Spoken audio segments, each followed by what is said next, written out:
Hello students, welcome to bank centric YouTube channel. My name is Vishwajeet Shah. तो आज banking aspirant के लिए एक बहुत बड़ा खुशखबरी है जो जिसके लिए हम बहुत दिन से वेट कर रहे थे। आज उसका फाइनल रिजल्ट आ गया। आरआरबी ने अपना नोटिफिकेशन रिलीज़ कर दी 2021 के लिए। तो नोटिफिकेशन में क्या बोला गया है उसके बारे में इस सेशन में हम आज डिस्कस करने वाले हैं। तो पहला जो बोला गया है, any eligible candidate who aspire to join of the regional rural bank listed at Group A officer Scale 1, Scale 2 and Scale 3 and Group B officer Office Assistant Multipurpose is required to register for the common recruitment process। अगर किसी eligible candidate group A officer scale 1, scale 2 और scale 3 और group B office assistant बनना चाहते हैं तो उसको ये वाला कॉमन रिक्रूटमेंट प्रोसेस में रजिस्टर करना पड़ेगा, ये बोला गया है। इसके बाद जो दिया गया है, पार्टिसिपेट इन आरआरबी, जो कौन सा आरआरबी पार्टिसिपेट कर रहा है इसका लिस्ट दिया हुआ है ये वाला नोटिफिकेशन में। तो उसका आप देख सकते हो, आप कौन से जगह पर से बिलोंग करते हो, उसमें कौन सा आरआरबी पार्टिसिपेट कर रहा है ये वाला प्रोसेस में आप देख सकते हो इधर। इसके बाद जो बोला गया है एलिजिबिलिटी क्राइटेरिया, जो कैंडिडेट एलिजिबल है, कौन सा कैंडिडेट एलिजिबल है उसके बारे में बोला गया है। तो पहले तो जो एज दिया गया है, नेशनलिटी सिटीजनशिप, जहाँ बोला गया है इंडियन सिटीजन होना पड़ेगा और नेपाल का भी हो सकता है, भूटान का भी हो सकता है। और इधर जो दिया गया एक बार देख सकते हो नेशनलिटी के बारे में। फिर बोला गया है एज, तो एज में क्या दिया हुआ उसको पहले हम देख लेते हैं। फॉर ऑफिसर स्केल 3, तो स्केल 3 के ऑफिसर बनने के लिए क्या एज होना पड़ेगा, above 21 years, below 40 years, 21 years से ऊपर, 40 ईयर्स से कम। तो बोला गया candidate should have not have been born earlier than 3/6/1981 and later than 31/5/2000। तो कैंडिडेट को 3, अगर आप डेट को देखोगे तो कैंडिडेट जो ऑफिसर स्केल 3 के लिए अपेयर करना चाहते हैं तो उसका जो बर्थ डेट होगा वो 3/6 मतलब जून का 3 1981 से ज़्यादा नहीं, पहले नहीं होगा और 31/5/2000 से बाद में नहीं होगा, ये बोला गया है। इसके बाद दिया गया फॉर ऑफिसर स्केल 2 में जो एज दिया गया उसमें बोला गया अबव 21 ईयर्स, बिलो 32 ईयर्स। तो 21 ईयर्स से ऊपर होगा और 32 ईयर्स के नीचे होगा। तो इधर डेट दिया गया है not earlier, should not be earlier than 3/6/1989 and later than 31/5/2000। तो आप डेट देख सकते हो, अगर ये वाला डेट के बीच में आपका एज है तो आप इसको अप्लाई कर सकते हो। इसके बाद जो दिया गया है, जो हमारे लिए मैक्सिमम कैंडिडेट जो फॉर्म फिलअप करते हैं ऑफिसर स्केल 1 और ऑफिस असिस्टेंट, उसका क्या बोला गया। ऑफिसर स्केल 1 मतलब जो पीओ और ऑफिस असिस्टेंट मतलब क्लर्क। तो ऑफिसर स्केल 1 में दिया गया है जो बोला गया above 18 years and below 30 years. तो जिसका एज 18 ईयर्स से ज़्यादा है और 30 ईयर्स से कम है वो ऑफिसर स्केल 1 के लिए अप्लाई कर सकते हैं। तो आप बर्थ डेट देख सकते हो, इधर बोला गया है candidate should not have been born earlier than 3/6/1991। तो 3/6/1991 के पहले उसका बॉर्न अगर वो जन्म लेता है तो ये वाला उसके लिए अप्लाई नहीं है। और 31/5/2003 के बाद अगर वो जन्म लेता है उसके लिए भी वो अप्लाई नहीं है। तो उसका बर्थ डेट इस 3/6/1991 से 31/5/2003 के बीच में होना पड़ेगा, तभी वो अप्लाई एलिजिबल है ऑफिसर स्केल 1 के लिए एग्ज़ाम देने के लिए। तो ये वाला डेट को आप अच्छी तरह देख सकते हो ताकि आप लोग को कोई जब फॉर्म फिलअप करोगे कोई रॉन्ग भूल ना हो। तो इधर इसके बाद बोला गया ऑफिस असिस्टेंट मल्टीपर्पज़। तो ऑफिस असिस्टेंट मल्टीपर्पज़ में क्या दिया गया, बिटवीन 18 ईयर्स एंड 28 ईयर्स। तो 18 ईयर्स से 28 ईयर्स के बीच में जो एलिजिबल कैंडिडेट है वो अप्लाई कर सकते हैं ऑफिस असिस्टेंट मल्टीपर्पज़ के लिए। तो इधर बोला गया candidate should not have been born earlier than 2/6/1993 और लेटर देन 1/6/2003। तो कैंडिडेट को 2/6/1993 और 1/6/2003 के बीच में जन्म लेना पड़ेगा अगर उसको एलिजिबल होना है ये वाला एग्ज़ाम के लिए। ठीक है, आपको समझ में आ गया आई थिंक। अब जो बोला गया इसमें कोई रिलैक्सेशन दिया गया है, जो शेड्यूल कास्ट या शेड्यूल ट्राइब है वो रिलैक्सेशन, उसको 5 ईयर रिलैक्सेशन दिया जा रहा है। अदर बैकवर्ड क्लास को रिलैक्सेशन दिया जा रहा है 3 ईयर्स का। और जो person with benchmark disability of age defined under the right of provision with disabilities जो है उसको 10 ईयर्स का रिलैक्सेशन दिया जा रहा है। तो आप लोग देख सकते हो, आप लोग अगर शेड्यूल कास्ट, शेड्यूल ट्राइब और ओबीसी कैटेगरी से बिलोंग करते हो तो आपको जो एज रिलैक्सेशन दिया जा रहा है आप लोग देख सकते हो। तो शेड्यूल कास्ट, शेड्यूल ट्राइब के लिए एज रिलैक्सेशन 5 ईयर्स है, अदर बैकवर्ड क्लास के लिए एज रिलैक्सेशन 3 ईयर्स है। इसके बाद आ जाते हैं नीचे क्या बोला गया देखते हैं। अच्छा, इधर जो दिया गया जो इकोनॉमिकली वीकेस्ट सेक्शन है उसको क्या क्या सर्टिफिकेट चाहिए रजिस्ट्रेशन प्रोसेस को फुलफिल करने के लिए, उसका दिया गया। आप लोग इसको देख सकते हो क्या क्या सर्टिफिकेट चाहिए, तो एक बार आप लोग देख लीजिएगा इसको। इसके बाद बोला गया है education qualification of experience and experience. तो क्या क्या एजुकेशन क्वालिफिकेशन चाहिए फॉर्म को फिलअप करने में। तो पहले जो दिया गया है ऑफिस असिस्टेंट मल्टीपर्पज़, तो इसके लिए क्या एजुकेशन क्वालिफिकेशन चाहिए, bachelor degree in any discipline from a recognise university और इट्स इक्विवेलेंट। कोई भी रिकॉग्नाइज यूनिवर्सिटी से बैचलर डिग्री होना पड़ेगा और इट्स इक्विवेलेंट होना पड़ेगा। इसके बाद दिया गया proficiency in local language as prescribe by the participating RRB. आप कौन सा आरआरबी के लिए अप्लाई करना चाहते हो उसका जो प्रेस्क्राइब लोकल लैंग्वेज है उसको आप उस पर आपको प्रोफिशिएंट होना पड़ेगा, उसका आपको नॉलेज रखना पड़ेगा, कॉमन होना पड़ेगा, ये बोला गया है। अगर आप जो आरआरबी के लिए फॉर्म फिलअप करना चाहते हो उस पर अगर जो लोकल लैंग्वेज दिया हुआ है उसके लिए आपको उसका ऊपर आपको कॉमन होना चाहिए। नेक्स्ट जो बोला गया है desirable working knowledge of computer. Computer का नॉलेज होना बहुत ज़रूरी है। कंप्यूटर का एग्ज़ाम भी होता है आरआरबी में, तो आपको कंप्यूटर का नॉलेज होना चाहिए। इसके बाद बोला गया ऑफिसर स्केल 1। तो ऑफिसर स्केल 1 में क्या एजुकेशन क्वालिफिकेशन है, bachelor degree in any discipline from a recognise university और इट्स इक्विवेलेंट।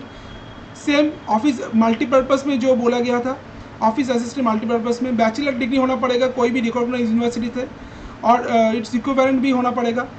और इसके बाद बोला गया है preference will be given to candidate having degree in agriculture, horticulture, forestry, animal husbandry, horticulture science, agriculture engineering, pisciculture, agriculture and marketing, corporation information technology, management, law, economics and accountancy.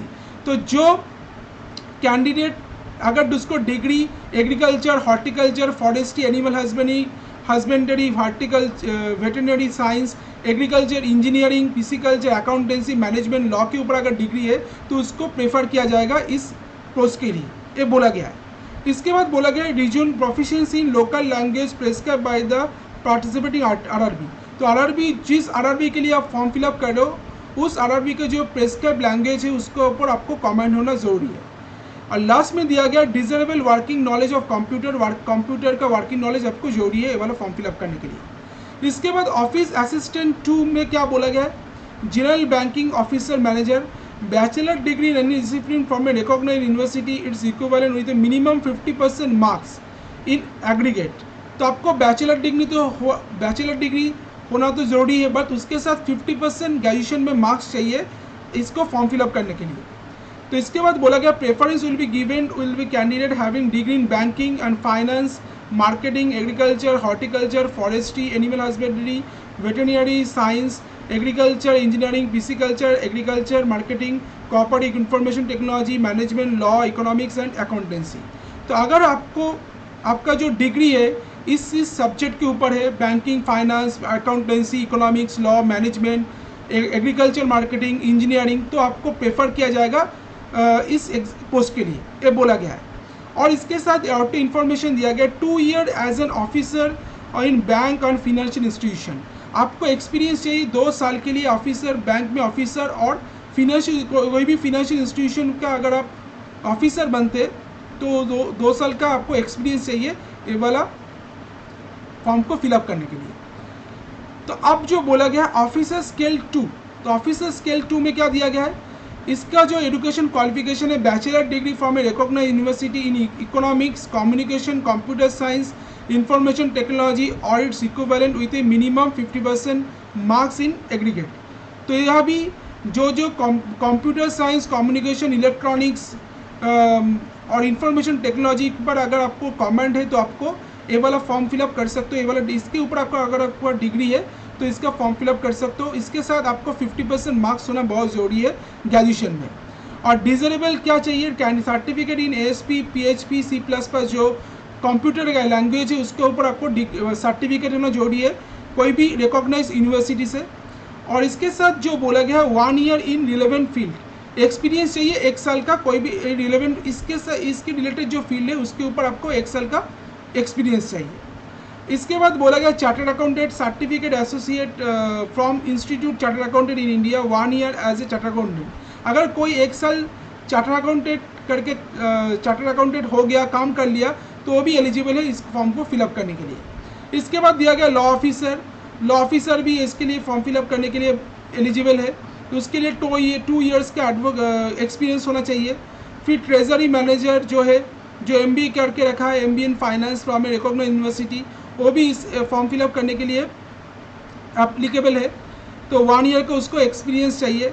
Marketing officer MBA in marketing, वो भी इस form fill up के लिए eligible है, तो 1 year का experience है उसके लिए रिलेवेंट फील्ड। एग्रीकल्चर ऑफिसर, तो उसको लेना पड़ेगा bachelor degree in agriculture, horticulture, dairy, animal husbandry, तो उसके वाला इसके इस रिलेटेड फील्ड के ऊपर आपको डिग्री होना चाहिए, और उसके लिए 2 साल का एक्सपीरियंस भी होना चाहिए, ये बोला गया है। लास्ट में दिया गया ऑफिसर स्केल 3, जहाँ पर बोला गया bachelor degree in any discipline from a recognised university और is equivalent for minimum 50% marks. तो इसको बैचलर डिग्री चाहिए कोई भी रिकॉग्नाइज्ड यूनिवर्सिटी से, और इट्स इक्विवेलेंट मिनिमम 50% मार्क्स। और इसमें जो एजुकेशन डिग्री होना चाहिए, diploma in banking and finance, marketing, agriculture, horticulture, forestry, animal husbandry, marketing, corporation, इस सब के ऊपर आपको डिग्री होना चाहिए, और मिनिमम 5 साल का आपको एक्सपीरियंस चाहिए, ये बोला गया है, अगर आपको ऑफिसर स्केल 3 के लिए एप्लीकेबल होना है। अब आ जाते हैं नेक्स्ट में क्या दिया गया है, एप्लीकेशन चार्जेस, जो फीस है उसके बारे में बहुत इंपॉर्टेंट चीज़ है फॉर्म फिलअप के लिए, जो कितना फीस बोला गया है, कितना फीस भरना पड़ेगा। तो पहले तो ऑफिसर स्केल 1 to 3, जो ऑफिसर स्केल 1 to 3 है उसके लिए आपको 175 फीस है SC ST other backward class के लिए, और ST ST PWBD के लिए, और 850 फीस फॉर ऑल अदर्स, मतलब जनरल कैंडिडेट OBC के लिए 850 फीस है ऑफिसर स्केल 1 to 3, और 175 फीस है SC ST PWBD के लिए। इसके बाद दिया गया ऑफिस असिस्टेंट के मल्टीपर्पज़ मतलब क्लार्क, उसमें भी SC ST PWBD के लिए 175 फीस है और 850 फीस है फॉर ऑल अदर्स। तो मुझे लगता है फीस जो ज़्यादा ही दिया है, 850 फीस जनरल कैंडिडेट और अदर बैकवर्ड के लिए क्लास के लिए बहुत बड़ा अमाउंट है। तो आप लोग अगर दोनों फॉर्म फिलअप करना चाहते हो तो आपको 1700 रुपया इस तरह से इसके लिए लगेगा, तो ये वाला चार्ज बहुत ज़्यादा है मुझे लग रहा है। इसके बाद दिया गया है ऑनलाइन एग्जामिनेशन स्ट्रक्चर, क्या क्या ऑनलाइन जो स्ट्रक्चर फॉर्म होगा ऑनलाइन एग्जामिनेशन में, 2 स्टेप में इसको फॉलो किया जाएगा, एक तो प्रीलिमिनरी एग्जाम होगा और एक तो मेन एग्जाम होगा। तो जो प्रीलिमिनरी एग्जाम है उसमें बोला गया है जो ऑफिस असिस्टेंट मल्टीपर्पज़ के लिए रीजनिंग और न्यूमेरिकल एबिलिटी रहेगा, नंबर ऑफ क्वेश्चन रहेगा रीजनिंग में 40, मैक्सिमम मार्क्स रहेगा 40 marks, numerical ability 40 number of question 40, maximum marks 40, तो टोटल क्वेश्चन रहेगा 80 और टोटल मार्क्स रहेगा 80 और टाइम रहेगा 45 मिनट। ये रहेगा ऑफिस असिस्टेंट मल्टीपर्पज़ के लिए। तो इधर प्रीलिम्स में इंग्लिश नहीं है, रीजनिंग और न्यूमेरिकल एबिलिटी है, 40 मार्क्स का 14 क्वेश्चन रहेगा और टोटल टाइम रहेगा 45 मिनट्स। तो 45 मिनट में आपको 80 क्वेश्चन सॉल्व करना है। अब जो दिया गया ऑफिसर स्केल 1 में, उसमें रीजनिंग नंबर ऑफ क्वेश्चन 40 है, मार्क्स भी 40 है, क्वांटिटी एप्टीट्यूड उधर में भी number of question 40, maximum marks 40, तो टोटल टाइम दिया गया है 45 मिनट। तो 45 मिनट में आपको 80 क्वेश्चन सॉल्व करना है, ये बोला गया है। तो जो कैंडिडेट ऑफिसर स्केल 2, 3 के लिए अप्लाई करना चाहते हो तो वो वाला उसके लिए प्रीलिमिनरी एग्जामिनेशन नहीं है, उसके लिए डायरेक्ट मेन एग्जामिनेशन है। और मेन एग्जामिनेशन जो बोला गया है, main examination officer assistant multipurpose के लिए क्या सिलेबस दिया गया है, रीजनिंग के लिए 40 क्वेश्चन रहेगा, 50 मार्क्स, मैक्सिमम मार्क्स 50, तो रीजनिंग में 40 क्वेश्चन 50 मार्क्स, कंप्यूटर नॉलेज में 40 question 20 marks, general knowledge awareness में 40 question 40 marks, English language Hindi language में आप कोई चूज़ कर सकते हो, तो इंग्लिश में 40 क्वेश्चन 40 मार्क्स, हिंदी में भी 40 क्वेश्चन 40 मार्क्स। तो आप लोग को फ्रीडम है लैंग्वेज चूज़ करने का। आप अगर इंग्लिश हिंदी में कंफर्टेबल है तो हम हिंदी में भी इसका एग्ज़ाम दे सकते हो। अगर आप इंग्लिश में कंफर्टेबल है तो इंग्लिश में इसका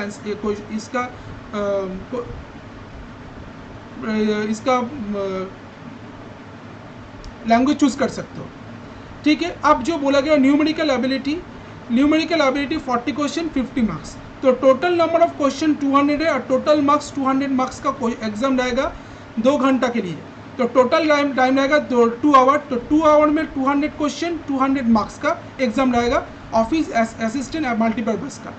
आप अगर देखते हो ऑफिसर स्केल 1 में जो दिया गया है, रीजनिंग रहेगा 40 question 50 marks, computer knowledge 40 question 20 marks, general awareness 40 question 40 marks, English language और हिंदी लैंग्वेज में आपको और है जो आपको अच्छा लगता है आप उसके लिए फॉर्म फिलअप कर सकते हो। तो हिंदी में भी, इंग्लिश में भी 40 क्वेश्चन 40 मार्क्स, इंग्लिश में हिंदी में भी 40 क्वेश्चन 40 मार्क्स और क्वांटिटी एप्टीट्यूड में इधर 40 क्वेश्चन 50 मार्क्स। तो टोटल नंबर ऑफ क्वेश्चन रहेगा 200, टोटल नंबर ऑफ मार्क्स रहेगा 200 और मैक्सिमम टोटल टाइम रहेगा 2 आवर। तो 2 घंटा के लिए एग्जाम होगा 200 मार्क्स का, ये बोला गया है। इसके बाद क्या दिया गया है, तो इधर देख सकते हो कौन सा स्टेट में कौन सा लैंग्वेज आपको वर्जन ऑफ टेस्ट क्या रहेगा। आप देख सकते हो आंध्र प्रदेश में क्या रहेगा, असम में क्या रहेगा, बिहार में क्या रहेगा, इधर दिया हुआ है इसका पूरा लिस्ट। ठीक है, इसके बाद अगर देखते ऑफिसर स्केल 2 के लिए रीजनिंग में रहेगा 40 क्वेश्चन 50 मार्क्स, कंप्यूटर नॉलेज रहेगा 40 क्वेश्चन 20 मार्क्स, फिनेंशियल अवेयरनेस रहेगा 40 क्वेश्चन 40 मार्क्स, इंग्लिश लैंग्वेज और हिंदी में और है आप कोई भी एक चूज़ कर सकते हो 40 क्वेश्चन 40 मार्क्स, हिंदी रहेगा 40 क्वेश्चन 40 मार्क्स और क्वांटिटी एप्टीट्यूड रहेगा डेटा इंटरप्रिटेशन रहेगा 40 क्वेश्चन 50 मार्क्स। तो टोटल क्वेश्चन है number of 200, total number of marks है 200, टोटल टाइम है 2 आवर। तो 2 में ऑफिसर स्केल 2 में दिया गया है प्रोफेशनल नॉलेज आपको चाहिए, उसके लिए एग्जाम होगा जहाँ पर 40 क्वेश्चन 40 मार्क्स रहेगा, रीजनिंग रहेगा 40 question 40 marks, financial awareness 40 question 40 marks. तो आप देख सकते हो हिंदी और इंग्लिश में और है, कंप्यूटर नॉलेज में 40 क्वेश्चन 20 मार्क्स और क्वांटिटी एप्टीट्यूड में 40 क्वेश्चन 40 मार्क्स। तो टोटल नंबर ऑफ क्वेश्चन रहेगा 240 और टोटल मार्क्स रहेगा 200, टोटल टाइम रहेगा 2 आवर 30 मिनट, 2 घंटा 30 मिनट टाइम रहेगा 200 मार्क्स का क्वेश्चन सॉल्व करने के लिए। और ऑफिसर स्केल 3 में दिया गया है reasoning 40 question 50 marks, computer knowledge 40 question 20 marks, financial awareness दिया गया है 40 क्वेश्चन 40 मार्क्स, इंग्लिश लैंग्वेज दिया गया है 40 क्वेश्चन 40 मार्क्स, हिंदी दिया गया है 40 क्वेश्चन 40 मार्क्स। तो आप देख सकते हो टोटल नंबर ऑफ क्वेश्चन 40 है, मैक्सिमम मार्क्स है 450, तो टोटल टाइम में 2 आवर ये बोला गया। अच्छा, total number of question 200 sorry, और total number of maximum marks भी 200 है। तो आप देख सकते हो इधर दिया गया है। इसके बाद जो इन्फॉर्मेशन बोला गया है, इसके बाद जो इन्फॉर्मेशन दिया गया है, इसके बाद आ जाते हैं नीचे हाउ टू अप्लाई, कैसे इसको फॉर्म फिलअप करना है। आप देख सकते हो इधर स्टेप दिया गया है, आप इसको देख सकते हो। अच्छा, इसके बाद जो मेन चीज़ है, हाँ, टेंटेटिव शेड्यूल जो दिया गया है, ऑनलाइन रजिस्ट्रेशन जो स्टार्ट हो रहा है वो 8/6/2021 से स्टार्ट हो रहा है। कब तक रहेगा? 28/6/2021 तक रहेगा। तो मतलब आज 7 तारीख है, कल 8 तारीख है, कल से ये वाला इसका ऑनलाइन रजिस्ट्रेशन शुरू हो जा रहा है और 28/6/2000 इस महीने का 28 तारीख तक इसका ऑनलाइन रजिस्ट्रेशन चलेगा, ये बोला गया है। Payment of application fees online payment mode है, ऑफलाइन किया नहीं किया जाएगा, ऑनलाइन के आपको पेमेंट करना पड़ेगा। वो भी उसका भी डेट दिया है 8/6/2021 से 28/6/2021 तक। डाउनलोड कॉल लेटर आप लोग प्री एग्ज़ाम ट्रेनिंग के लिए कॉल लेटर डाउनलोड कर सकते हो 9/7/2021 से। फिर कॉन्डक्ट प्री एग्जामिनेशन ट्रेनिंग और देख सकते हो आप इस तारीख से इस तारीख तक आपको प्री एग्जामिनेशन ट्रेनिंग किया जाएगा। इसके बाद ऑनलाइन प्रीलिमिनरी एग्जामिनेशन होने वाला है जुलाई अगस्त में। तो जुलाई अगस्त में ऑनलाइन प्रीलिमिनरी एग्जामिनेशन होने वाला है और मेन एग्जामिनेशन, अच्छा सर, डाउनलोड कॉल लेटर होगा जुलाई अगस्त में। तो आप लोग प्रीलिमिनरी एग्जामिनेशन के लिए कॉल लेटर डाउनलोड कर सकते हो जुलाई अगस्त में, और प्रीलिमिनरी एग्जामिनेशन होगा अगस्त में, ये बोला गया है। इसके बाद दिया गया रिजल्ट ऑन ऑनलाइन एग्जामिनेशन, बोला गया सितंबर में निकलेगा। जो प्रीलिमिनरी एग्जामिनेशन होगा उसका रिजल्ट निकलेगा सितंबर में, और मेंस के लिए आप कॉल लेटर डाउनलोड कर सकते हो, सितंबर में बोला गया है। और मेन एग्जामिनेशन होगा ऑनलाइन में, ऑनलाइन मेन एग्जामिनेशन होगा सितंबर अक्टूबर में, ये दिया गया है। और ऑफिसर स्केल 1, 2, 3 क्या, और download call letter for interview, वो बोला गया है अक्टूबर नवंबर में आपको इंटरव्यू के लिए कॉल लेटर आएगा। ठीक है, तो ये वाला सारा इन्फॉर्मेशन दिया गया है। तो आप कल से इसका ऑनलाइन रजिस्ट्रेशन शुरू हो जाने वाला है, 28 तारीख तक रहेगा। और इसका जो प्रीलिमिनरी एग्जाम होने वाला है वो अगस्त महीने में होने वाला है, और इसका कॉल लेटर आ जाएगा जुलाई अगस्त में। और मेन एग्जामिनेशन होने वाला है सितंबर अक्टूबर में, ये बोला गया है। इसके बाद जो डेटा दिया गया है, इसके कितना वैकेंसी है ऑफिसर असिस्टेंट मल्टीपर्पज़ में, और कितने असिस्टेंट है वैकेंसी ऑफिसर स्केल 1 में, सारा पूरा डेटा इसमें दिया गया। आप लोग देख सकते हो, आप कौन सा स्टेट से बिलोंग करते हो, उधर कौन सा आरआरबी पार्टिसिपेट किया है, उसमें वैकेंसी कितना है, इसमें आप लिस्ट देख सकते हो, पूरा लिस्ट दिया हुआ है। ऑफिसर स्केल 1 में कितना वैकेंसी है, उस कौन सा स्टेट में कौन सा आरआरबी पार्टिसिपेट किया है, इसका पूरा लिस्ट दिया हुआ है। ठीक है, तो आप इसको पूरा देख सकते हो। तो आई होप आपको समझ में आया। तो आज अभी से आपको प्रिपेयर होना चाहिए। तो इसको फॉर्म फिलअप कल से शुरू होने वाले हैं, तो आप लोग को कल से जल्दी फॉर्म फिलअप इसका रजिस्ट्रेशन कर लेना है, ताकि बाद में इसको प्रॉब्लम ना हो। तो आपको एक बार पढ़ लेना इसका नोटिफिकेशन अच्छी तरह, ताकि आप लोगों को ये फॉर्म फिलअप करने में कोई दिक्कत ना हो। तो ठीक है, मिलते हैं नेक्स्ट सेशन में। Thank you, good bye.